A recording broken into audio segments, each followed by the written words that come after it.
Shalom saudara-saudara yang dikasihi Tuhan Yesus Kristus. Selamat pagi, salam sejahtera buat saudara semua dimanapun saudara berada. Damai dan sukacita oleh Roh Kudus melimpah senantiasa dalam hati dan kehidupan saudara semua. Doa dan harapan saya saudara semua senantiasa berada dalam keadaan yang baik, sehat dan diberkati Tuhan. Sebelum kita mendengarkan renungan firman Tuhan, mari sama-sama kita berdoa. Bapa kami yang di sorga, Bapa di dalam nama Tuhan Yesus Kristus, kami mengucap syukur oleh karena kasih anugerah-Mu kepada kami. Kembali kami ada saat ini. Semua ini bukan karena kekuatan dan kehebatan kami, tapi semua karena kemurahan Tuhan.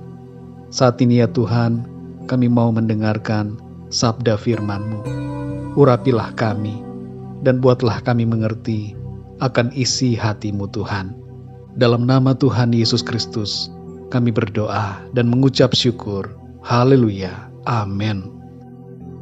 Saudara yang dikasih Tuhan, ayat renungan kita pada saat ini terdapat di dalam 2 Tawarik 26 ayat yang ke-16. Tertulis demikian. Setelah ia menjadi kuat, ia menjadi tinggi hati, sehingga ia melakukan hal yang merusak. Ia berubah setia kepada Tuhan Allahnya, dan memasuki bait Tuhan untuk membakar ukupan di atas mezbah pembakaran ukupan.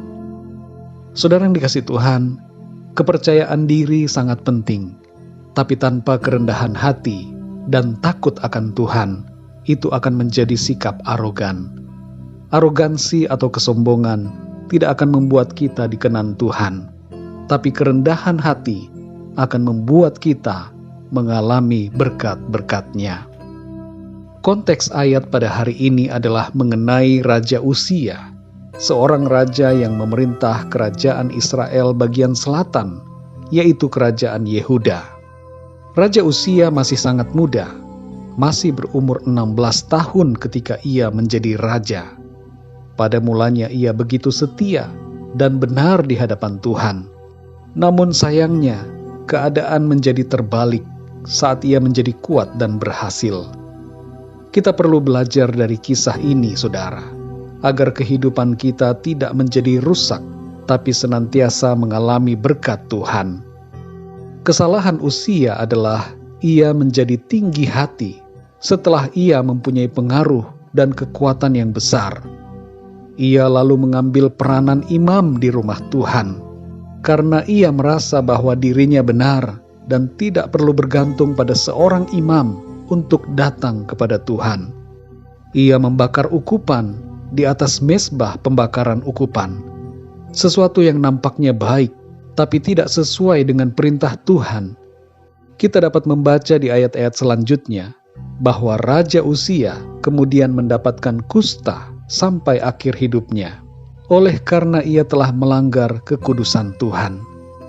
Saudara yang dikasih Tuhan, makna dari ayat firman Tuhan ini bagi kita adalah, yang pertama, ketika kita mengalami keberhasilan, jangan kita lupakan bahwa itu bukan karena kita, tapi karena Tuhan. Janganlah kita merasa bahwa kita hebat dan kuat karena diri kita baik atau saleh, tapi sadarilah bahwa semuanya itu adalah karena kasih anugerah Tuhan. Yang kedua, saudara, kita tidak bisa datang kepada Allah tanpa peranan seorang imam atau pengantara, dan juga korban. Jangan menganggap diri kita suci dan bisa datang langsung kepadanya. Kita bersyukur karena kita punya imam besar agung yang telah menjadi pembela dan pengantara kita di hadapan Allah, yaitu Tuhan Yesus Kristus, yang adalah Allah sendiri, yang telah menjadi korban dan tebusan yang sempurna untuk segala dosa kita, dan menjadi pembela kita di hadapan dirinya. Dalam zaman perjanjian lama, imam-imam dan juga korban-korban sesungguhnya melambangkan Kristus. Dan dalam masa perjanjian baru, di masa kasih karunia ini, kita dilayakkan masuk hadirat Tuhan karena korban darah Kristus. Dan oleh karena Kristus telah menjadi imam besar agung kita. Karena itu, saudara, penting bagi setiap kita untuk percaya kepada Tuhan Yesus Kristus, untuk bisa datang kepada Allah. Jangan merasa hebat dengan kesalehan dan amal baik yang kita lakukan, karena semuanya itu adalah seperti kain kotor di hadapan kesucian Allah. Mari percaya kepada Tuhan Yesus Kristus. Kita perlu Kristus, saudara. Kita perlu Sang Juru Selamat. Kita perlu penebus. Dia adalah imam dan pembela kita. Yang ketiga, saudara, jangan merendahkan orang lain dan jangan mengambil fungsi dan peranan orang lain. Kerusakan terjadi saat kita merasa lebih hebat daripada orang lain. Sifat sombong dan arogansi, tinggi hati, merusak tatanan kehidupan kita. Mari saudara, miliki kerendahan hati, dan mulailah dari dalam rumah tangga atau keluarga kita. Hargailah peranan istri atau suami kita. Hargailah peranan anak-anak kita. Hargailah peranan orang tua, dan juga saudara-saudara kita. Begitu juga dalam kehidupan sosial, pekerjaan dan pelayanan. Mari kita menghargai dan menghormati peranan orang-orang lain, agar semuanya berjalan dengan baik bagi kita. Jaga sikap dan perkataan, dan jaga hati kita selalu agar tetap humble atau rendah hati. Dalam Yakobus 4 ayat yang ke-6 dikatakan bahwa Allah menentang orang yang congkak, tetapi mengasihani orang yang rendah hati. Dan dalam Amsal 22 ayat yang ke-4 dikatakan, ganjaran kerendahan hati dan takut akan Tuhan adalah kekayaan, kehormatan, dan kehidupan. Tuhan Yesus adalah pribadi yang rendah hati, saudara. Allah itu rendah hati, maka kita pun harus memiliki kerendahan hati seperti Tuhan.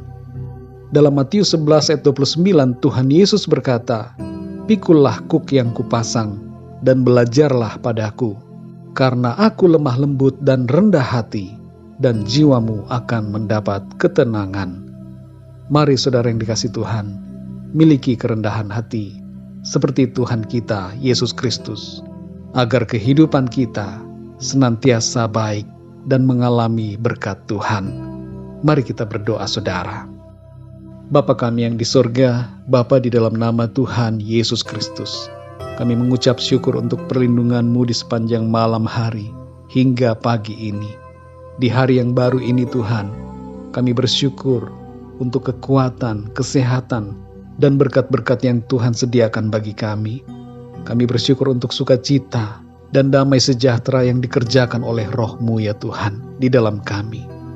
Terima kasih Tuhan, kami bersyukur pada pagi hari ini untuk firman-Mu yang sudah kami dengar dan mengajarkan kami untuk memiliki sikap kerendahan hati dalam hidup kami. Segala keberhasilan, segala apapun yang kami capai dalam hidup ini, bukan karena kehebatan dan kekuatan kami sendiri, tapi itu semua karena anugerah dan kemurahan Tuhan dalam hidup kami.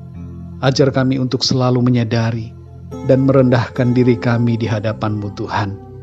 Tolong kami juga ya Tuhan, supaya kami senantiasa dapat menghargai dan menghormati peranan orang-orang lain di sekitar kami, sehingga kami tidak merendahkan mereka, tapi kami menghormati, menempatkan orang lain lebih daripada kami, seperti yang Tuhan mau kami lakukan. Murnikanlah hati kami Tuhan, dan baharui hati kami, supaya kami menjadi pribadi yang rendah hati, seperti Engkau Tuhan. Terima kasih ya Bapa, pimpin kami di sepanjang hari ini, agar semua yang kami lakukan dalam segala aktivitas, tugas dan tanggung jawab kami ada dalam pimpinan-Mu ya Tuhan, dan semuanya memuliakan nama Tuhan. Terima kasih Bapa, dalam nama Tuhan Yesus Kristus kami berdoa dan mengucap syukur. Haleluya, amin. Puji Tuhan, saudara yang dikasihi Tuhan, saya percaya firman Tuhan menjadi berkat dan kekuatan buat saudara semua, dan Roh Kudus akan menolong saudara untuk lebih lagi memahami kebenaran firman Tuhan. Tuhan Yesus memberkati saudara semua. Sampai jumpa dalam renungan yang berikutnya. Haleluya.